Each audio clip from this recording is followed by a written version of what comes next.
Welcome to the video presentation on Language Elicitation Project. My name is Choi. The study's topic is about speech analysis and task-based language teaching, in acronym TVLT. Regarding speech analysis, the focus was mainly on the contrast between macro-level analysis and micro-level analysis. To identify the difference, a participant with a high mark on macro ratings English test was chosen. The speech was recorded and transcribed, making it easier for it to be done on micro-analysis. At the same time, the participant was asked to do two focused and unfocused tasks to compare the different attributes each task holds, since focused tasks and unfocused tasks are the typical types in TVLT. Former studies were centered on general analysis of TVLT itself, or gaining comparative data from students who were given different types of tasks, for example, grammatical achievement. The author felt the need for a micro-analysis on a single participant, comparing it with the high mark the participant had gained, and also the difference of the speaker's utterance doing focused and unfocused tasks. The research questions are as follows.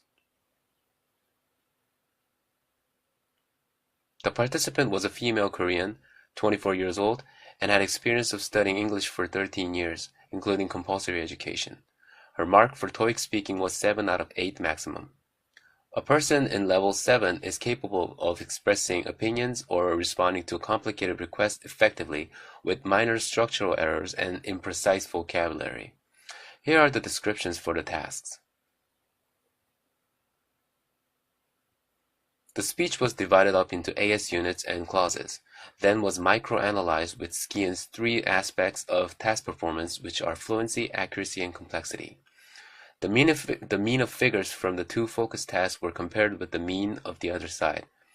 As it is seen in Table 1, every 2 variables except total words spoken correspond to accuracy, complexity, and fluency.